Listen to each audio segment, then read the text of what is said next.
Hey everyone, welcome back to Window Seat Studies. I hope you all are doing well. So, we were discussing about neurobiology, in which we have already discussed about the neurons, the signaling cells of our nervous system. So, we discussed about the structure of neurons. We also discussed about which part of neuron carries out which function. Then we also discuss about different types of neurons, the categorization based on the different properties of neurons, such as the conductive velocity, the function of the neurons, the function, whether they do the sensory job or whether they are going to carry out the commands sent by our central nervous system.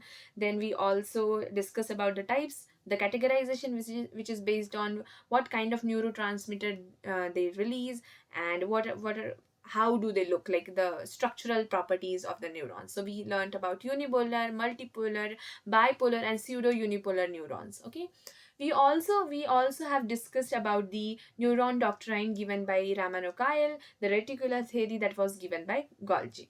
So today we are going to learn about the other types of cells of our nervous system, which are known as glial cells. Okay, so today we are going to learn about glial cells of our nervous system.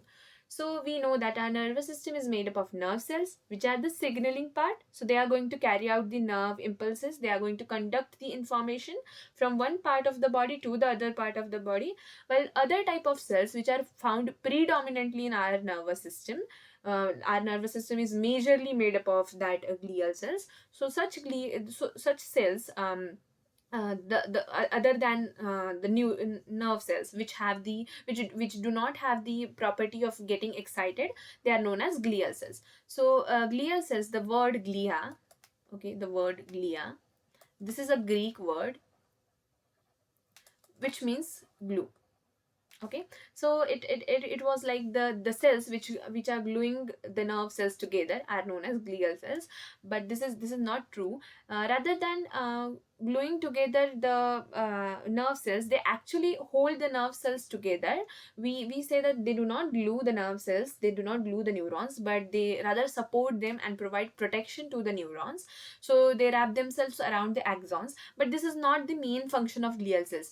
Aside from protection and support, they have other functions such as forming blood-brain barrier, working like an immune cell. Okay, so this is not the main function of glial cells. Like holding together nerve cells is not the main function. There are other functions as well.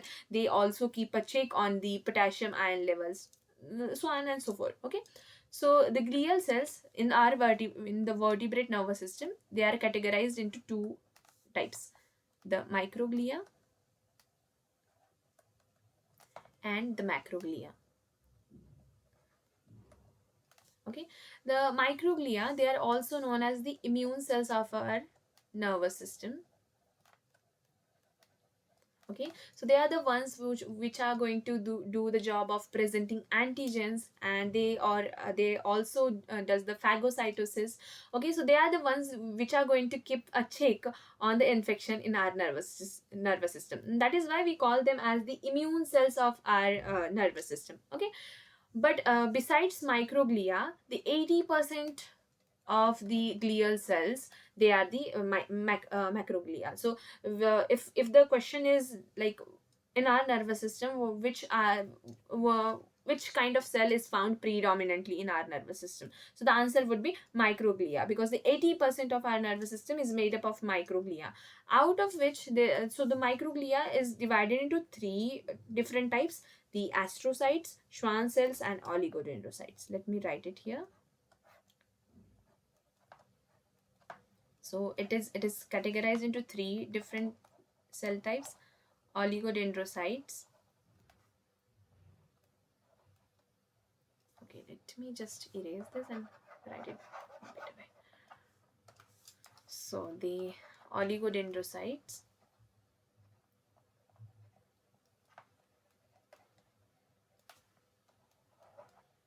Schwann cell,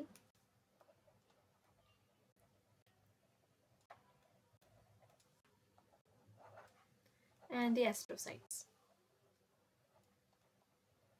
Okay, so the oligodendrocytes and Schwann cell, both of them, they have similar function, that they form the myelin sheath.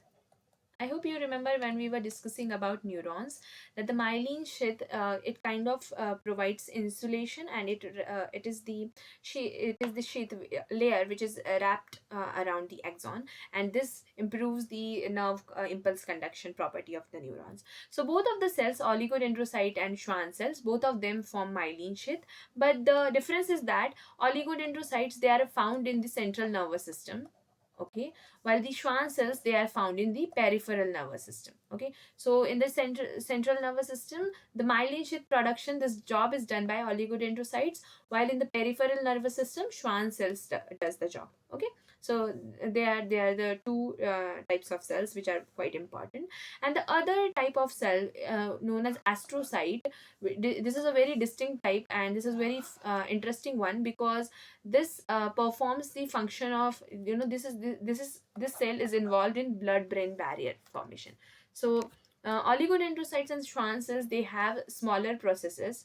So both of them, they have smaller processes, but unlike those two, astrocytes, they have larger processes. Okay, so what happens is that astrocytes are the cells which are going to connect our nerve cells, or the cells of our nervous system, to the blood cells. So what happens is that there's a end part of the process of the astrocyte, which is known as end foot. Okay, so this end foot forms the dilations with blood capillaries. So it forms the connection with the blood capillary. So let me show you this in a diagram. So here is the diagram of an astrocyte. Here this is the neuron, okay, the nerve cell.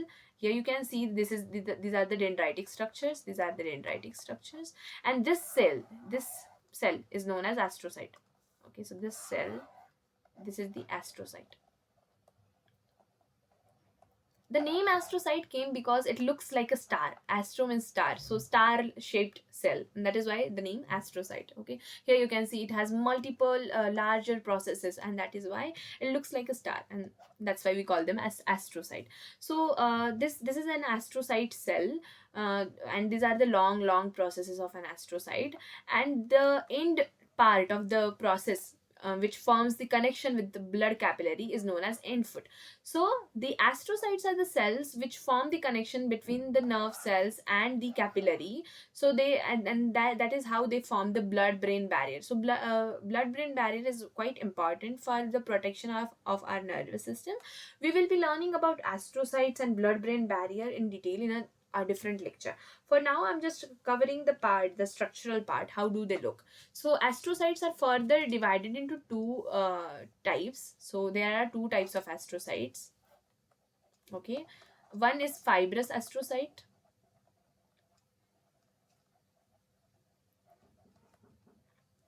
and other is protoplasmic astrocytes.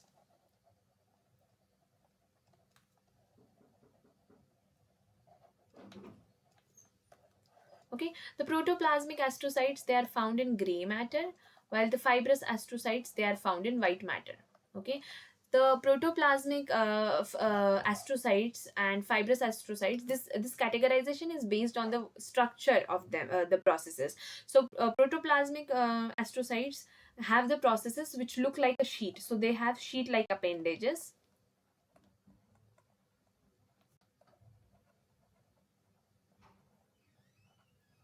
While the fibrous astrocytes, they have fibrous, bushy, long processes, and that is why the name fibrous astrocyte. This particular figure, this particular schematic is of fibrous astrocyte. Here you can see long, fibrous, thin processes, and that is why the name fibrous astrocyte. So fibrous astrocytes are found in white matter, while the protoplasmic astrocytes are found in gray matter, but both of them have the same function. Both of them, they are going to form the connection with the blood capillaries. Okay, I hope it's clear to you all. Here the other this is the schematic of oligodendrocyte. Okay, the cell which is found in CNS, the central nervous system, and forms the myelin sheath. So this particular cell is the oligodendrocyte, and here you can see the axons of the neurons. So on the the oligodendrocyte wraps itself around the axon, and it produces myelin sheath there. Here you can see this is the myelin sheath. This is the myelin sheath produced by an oligodendrocytes. Okay, and these are the nodes of Ranvier, the gaps between the two consecutive myelin sheaths. Okay. Well, this is the Schwann cell, and this is found in our peripheral nervous system. Here you can see this blue color. This is a complete cell, okay? And here you can see the nucleus of the cell. Let me zoom the picture a bit.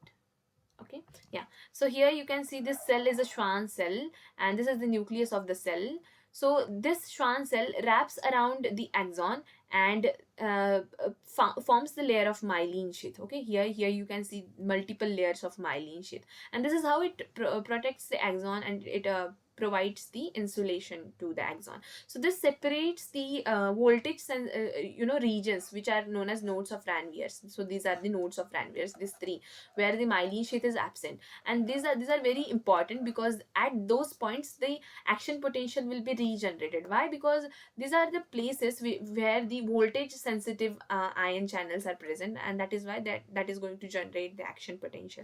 We will learn about the mechanism and how does it exactly happen in the future lecture. Just the thing is that Schwann cell and oligodendrocyte, both of them forms the myelin sheath. Oligodendrocyte is found in the central nervous system, while the Schwann cell is found in peripheral nervous system. That's it for today. Okay. So these are the these are the things that you have to remember. This is all about glial cells. In next lecture we will learn about the feedback inhibition, and we will also learn about feed forward inhibition, the feedback loop feed forward inhibition, and we will also learn about the blood brain barrier in upcoming lectures. Till then, see you. Bye bye.